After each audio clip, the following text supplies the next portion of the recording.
Hi guys, this is Paul of Unified Products and Services, and in this video, makakaroon tayo and sasagutin natin pala yung mga FAQ or frequently asked questions na natatanggap natin dito po sa channel or sa page natin regarding Unified Products and Services. So kung ikaw syempre sa mga viewers natin, nakasubaybay ka or nagre-research ka all about this business, tamang-tama po yung video na to, no? Kasi karamihan po sa mga nagki-question, nag-i-inquire, nagtatanong sa atin is ganito din po yung tinatanong ho nila. So, question number 1 na sasagutin natin is one-time payment lang ba ang franchise ni Unified? Ayan, no? So, either po yung package na nakita natin is 219,000 or yung ating starter package na 18,998. Ang sagot po dyan is yes, one-time payment lang po ang franchise po natin in Unified. So,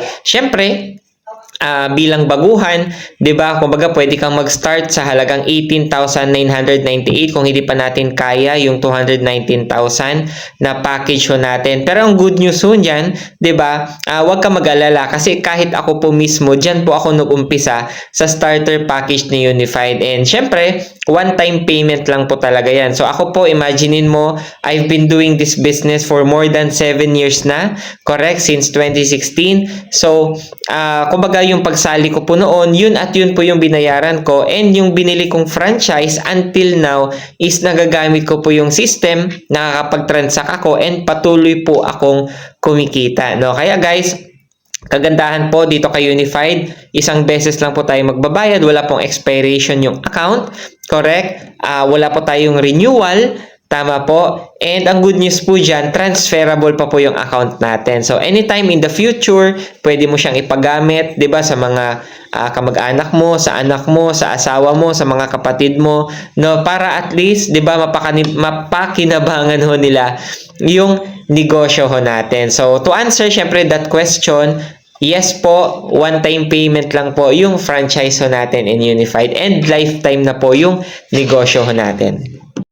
Question number 2. Ayan. So, dito naman po, no, yung question number 2 natin is, may kasama na bang fund or pondo once na nag-franchise na kami kay Unified or nag-avail na kami? Example, nung 18,998, may pondo na ba nakasama yon?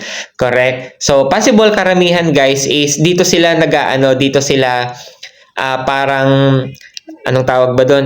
Yung parang nalilito, no? Kasi yung iba, syempre, iniisip nila yung 18,998, yun na yung fund ko, yun na po yung pondo ko. Kumbaga, pwede ko nang gamitin yun sa mga transactions, no? Pero, syempre, to answer that question, lahat po ng franchise na ino-offer po natin kay Unified is wala pa pong kasamang fund yun, no? So, ibig sabihin, kunwari, nag-avail tayo ng 18,998 na package natin, no? So, yung binili ho natin doon is yung franchise and yung business itself, no? Para makaroon tayo ng all-in-one system, correct? Na yun po yung magiging platform natin, yun po yung magiging negosyo natin para po meron tayong access, 'di ba, sa mga partners natin, sa airline ticketing, sa bills payment, sa remittance, 'di ba, sa insurance, sa loading, no? Kasi guys, 'di ba, kung iisipin mo, once na gusto mong magnegosyo ng ganito, all-in-one, di ba, gusto mo may ticketing ka, may bills payment ka, no, ibig sabihin, pag hindi ka magpa-franchise ni Unified, yung choice po natin sa labas, di ba, kailangan mong i-franchise pa isa-isa yan. Correct? Mag-franchise ka ng bayad center, mag-franchise ka ng travel and tours, or mag-direct ka sa airline, which is, di ba, kung titingnan mo, mas mahal po, no? Kasi bayad center pa lang, milyon na ho yung halaga niyan. Correct? Pag nag-franchise ka, lalo na ho yung airline. Di ba? Pag isa-isahin mo, ang dami ho niyan. Kagandahan po dito kay Unified, di ba? Yung binili lang ho natin, yung isang system, no? So, isang system na yon for 18,998, complete business ka na, lifetime mo nang magagamit, and syempre, hindi mo na kailangan isa-isahin yung mga partners, yung mga kumpanya sa labas, no? Nandito na ho lahat, gagawin mo na lang, pupunduhan mo na lang yung system mo, di ba? Para ho makatransact tayo. Ayan, so to answer our question number 2, wala pa pong kasamang fund, 'di ba, yung system natin. So once we avail yung 18,998 na package ho natin, ma-open natin yung system, makaka-search tayo, mababrowse natin. Pero syempre, kung kailangan na ho nating mag-transact, kailangan po meron tayong enough na fund doon sa system natin para maging successful po yung mga magiging transactions natin.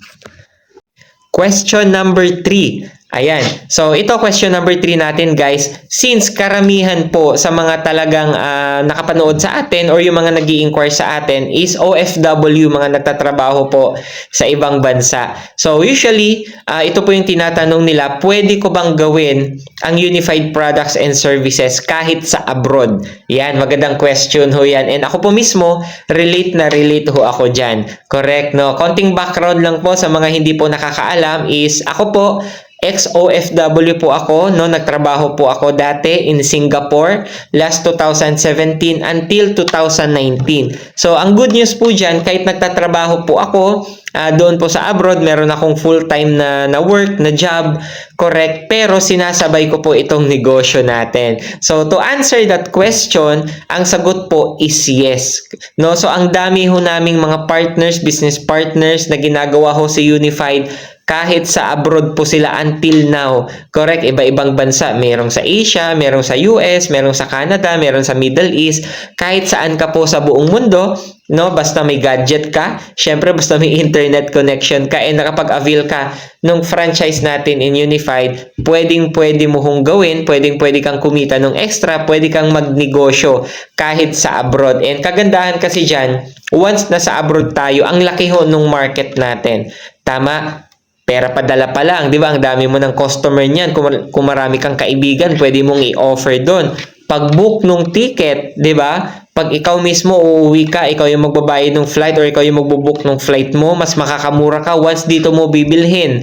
Di ba? Yung ticket natin. Eh, what if yung mga kaibigan ho natin, di ba kailangan nila magbakasyon or magbo-book sila ng flight, di ba? Kesa hahanap pa ho sila ng iba, pwedeng-pwede ho sa atin na direct sila mag-book ng ticket. And syempre, kikita ho tayo doon. So, sa mga OFW ho dyan, di ba, na nasa ibang bansa, so ito po yung sagot na inaantay natin. So, yes na yes, guys, pwedeng-pwede natin gawin yung business na to kahit sa abroad. And I highly suggest talaga na habang nasa abroad tayo, kumbaga ugaliin natin or dapat i-push natin yung sarili natin na dapat kumikita ho tayo ng extra. Wag lang ho tayong umasa sa isang source of income yung sweldo natin, no? Kasi what if dumating yung time, 'di ba, na dumaan ulit yung isang pandemic or nagkasakit tayo, hindi man natin hinihingi, correct? Or hindi na tayo malakas, correct? Or anytime merong mas magaling na dumating, mas magaling sa atin, 'di ba? Mas may experience, correct? Mas maabilidad, 'di ba? Na anytime pwede ho tayong palitan ng company natin. Kaya mas maganda as early as now is magdagdag ho tayo ng pagkakitaan. Ayan, question number 4 and last question po ito na sasagutin natin in this video, pero huwag kayong mag-alala guys, no? Kasi makakaroon pa tayo ng mga maraming parts, di ba? Or maraming videos na frequently asked questions. So ito po, part 1 pa lang po ito, no? FAQ natin. So question number 4, yung sasagutin natin is gaano ba ka-secure ang system ni Unified? Ayan, so secure ba yan? Di ba mawawala yung pera namin dyan? Or hindi ba mahahack yung system? Ayun po, no? So napakagandang tanong din. Kasi ako po mismo, nung nag-start ako, or nung umattend din ako ng orientation or seminar, nung kaka-start ako, yun din yung isa sa mga naisip ko. No? So since online business po ito, and lalo na ho sa panahon natin ngayon, medyo marami tayong nakikita, marami tayong naririnig na nahahack yung account, 'di ba? Nawawalan sila ng pera kahit nga 'di ba minsan yung mga online banking, yung GCash, ganyan po. So, yung sagot ko po diyan, dito po yung Unified Products and Services, no, kagandahan is meron po tayong own IT company. No, so ibig sabihin hindi po tayo kumukuha ng third party para mag-manage po ng server natin. Ibig sabihin, yung server, yan po yung, nandyan po lahat ng details, yung account natin, yung mga system natin. Tama po. So, meron tayong own IT company, yung Anlitech Solutions. Kaya kung makikita nyo, pag nag-download kayo ng application natin sa App Store or sa Play Store, makikita nyo dyan, Anlitech Solutions. So, owned by Unified po yan. Correct? So, we have our own IT company and yung mga server ho natin ngayon is hindi na lang po nakabase sa Pilipinas.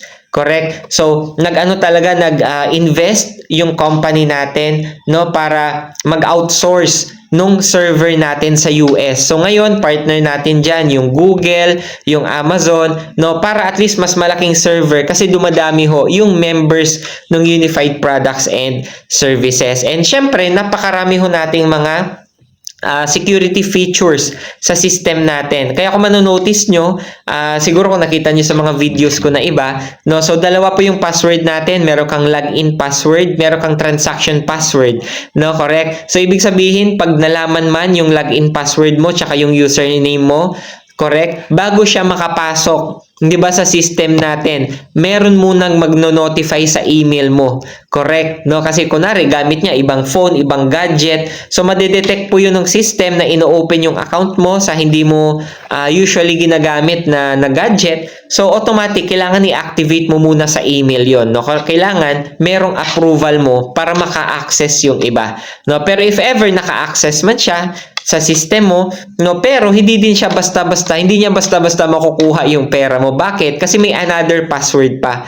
Tama? So, merong transaction password na iba dun sa login password mo bago niya talaga ma-transfer yung fund mo or mag-transaction ng kahit anong gawin niya dyan sa system mo. So, ganun po ka-secure yung system natin. And ito pa guys, no, tip, dagdag ko na din. Kagandahan po dito, no, what if nawala yung phone ko, 'di ba, na nakalimutan ko yung mga password ko. So, wag kayong mag-alala, no, kasi pwedeng-pwede mong i-open ulit to in another device, no. Basta make sure lang natin, guys, na yung active email natin is lagi tayong may access, no, yung mobile number na ginamit natin sa pag-register ng account natin is active din ho yan, no, para at least wala tayong problemang mag-retrieve ng account, mag-login ulit sa ibang device. Correct? So, ganun po ka-secure yung system natin. And based on experience din, no, based on my knowledge, syempre, so wala naman po dito na talagang na-hack yung account nila, nabuksan talaga.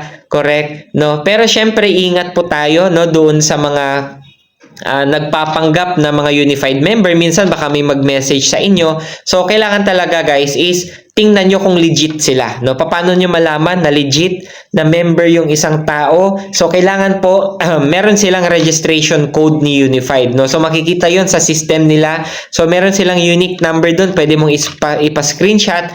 Pwedeng ipakita sa'yo. No? Para at least yun yung proof na legit po yung isang tao na member ni Unified Products and Services.